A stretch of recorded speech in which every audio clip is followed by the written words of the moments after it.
Tonight on CTV, students at Fort Collins and its surrounding high schools walk out protesting gun violence. Former EPA Administrator Gina McCarthy talks to students about the present state of the environment. And ASCSU engages in an emotional talk about the bias-motivated incidents on campus. All that and more from the people you know, starting now on CTV. Hello and welcome to CTV News. I'm Sunday Miller. And I'm Lauren Willson, and here's what's happening in the news near you.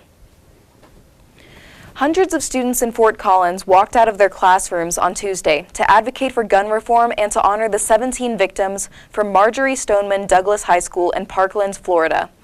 While plans for the walkout originated at Poudre High School, students from the Poudre School District, Loveland, and Windsor schools also participated.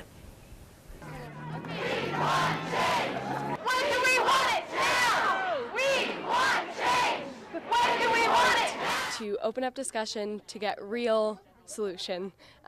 Whether it's Democratic or Republican, doesn't matter. We want kids to stop being sitting targets in their schools. I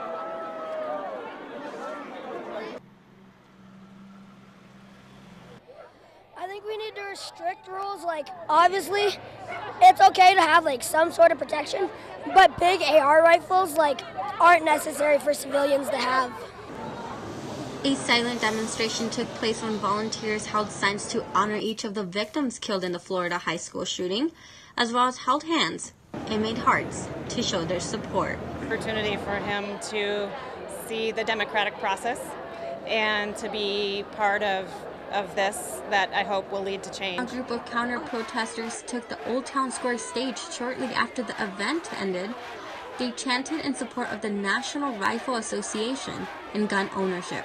Proven that guns save more than they hurt, so I don't know. I think that they need to look at our side and be able to compromise instead of trying to get rid of the Second Amendment completely. Of activism, CSU admissions announced through Twitter that disciplinary action as a result of lawful peaceful student activism will not impact a student's admission decision. CSU's Public Affairs and Communication Director explained in an email to CTV stating, as young people make their voices heard in their communities on issues that are important to them, we wanted to make sure they know that CSU will continue to support students who choose to have an active voice in their community. CTV Channel 11, Amelia Castaneda. Many Fort Collins students and community members plan on participating in the National School Walkout on March 14th at 10 a.m. in front of Senator Cory Gardner's office. Last night, former Environmental Protection Agency Administrator Gina McCarthy spoke at CSU to a crowd of hundreds in the Laurie Student Center. McCarthy discussed sustainability, world health, and climate change. This event was hosted by the Office of International Programs, in which McCarthy joins the Distinguished Speaker Series at CSU, a series that began in 2014 and has featured prominent women in society.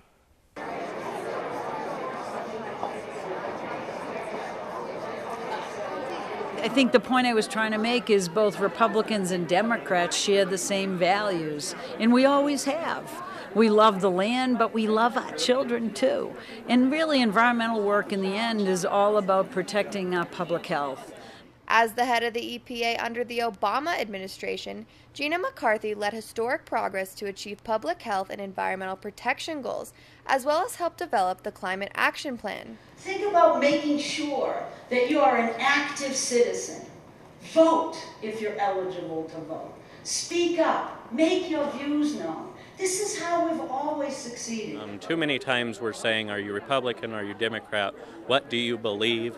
And she made it, what do we believe together? What common ground can we find with each other? How can we surround ourselves with difference while still understanding our view and respecting the views of others? She's just so motivational. I think that's part of what I think we need as a young group of people too, is this person recognizing that I think we have the power to move forward and to make change. McCarthy's speech focused on the environment as a public health issue, not a political issue, while emphasizing the power young people have to make a change in this country. And we have to take an initiative to make this government a lot better, for future constituents, because this is all we have.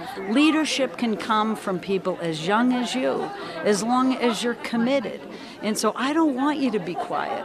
I want you to express your opinions, study hard so that your opinions are well informed, but for the most part, just speak from your heart. For more information on CSU events, you can visit calendar.colostate.edu. At ASCSU last night, the topic of bias-motivated incidents was brought up, sparking a long, emotional discussion about how best to deal with the problem at CSU. At ASCSU's Senate meeting last night, the main event was a discussion amongst the whole group as to how to respond to the plethora of bias-motivated incidents that have occurred on campus this academic year. The topic was brought up by Senator Tamara Breidenbach 2 days after the most recent incident when posters from the white supremacist group Identity Europa were found in Clark C.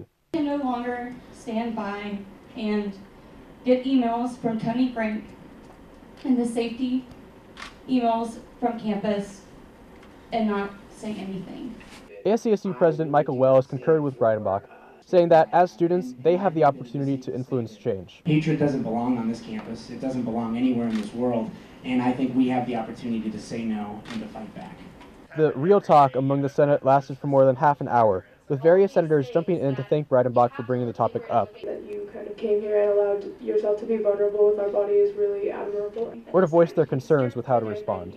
One thing I have found, and I would recommend to anyone here, is call this stuff out at the source. Senator Jennifer Murray had the most emotional of responses to the incidents, and called out her fellow senators for speaking out, claiming that they were also part of the problem.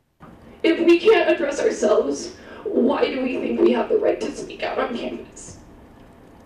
And it disgusts me even more that some of the loudest voices in this room today are a part of the problem. And while some said that generalizing entire populations based off a few could be damaging to the discussion, they all seem to agree that at the end of the day, those little things add up and they become the kindling, right, that allow the fire of bias-motivated instances to ignite. This is Stuart Smith, CTV 11. Don't be surprised if someone drafts up a bill on this issue by the end of the semester. The Spring Canyon Water and Sanitation District near Horsetooth Reservoir is warning citizens about elevated lead levels in the water system. The lead has reportedly come from soldering on pipes in residents' homes and had an effect on 3 out of 20 samples tested. District Operator Sean Dibble has reported that there is no iron in the source water, and the district has hired an engineer to design a program to decrease these lead levels. A new bill in Colorado is making it easier for gender change on birth certificates. Currently, as the bill stands, you have to have gotten a gender reassignment surgery, a sex reassignment surgery, and ask for a court order. And so those are things that create barriers. Not everybody wants to get a sex reassignment surgery. Not everybody has the capacity to do a court order to then go and change their birth certificate. So this new bill would definitely remove those barriers. The current bill also gives you an amended bill, so it will still reflect what your sex assigned at birth was, and then it'll say that it's been amended, which that then outs people that may not necessarily want to be outed, which creates a safety issue for folks. This new bill would remove that and give you a whole new birth certificate. You can contact the Pride Resource Center at prideresourcecenter.colostate.edu. Fort Collins City Council has shown a surge of support this week for improvements on the Fort Collins Whitewater Park project. The project is already set to cost $9.5 million, and the new improvement could add $2 million to that. The new proposals are for added awnings, a child-friendly river, and increased security. The source of the funding is still up in the air as City Council waits for approval. The search for Fort Collins Police Chief has been narrowed down to the final 5, and the Fort Collins public got a chance to meet with these candidates. We now have reporter Isabella Roberts live at the event. Thank you, Isabella. Hi, I'm here at the Lincoln Center where the top 5 police candidates have just talked to the community about where they're from, what they've done, and what they plan to do with Fort Collins' newest police chief. Terry Jones is the current police chief and has been since May of 2017.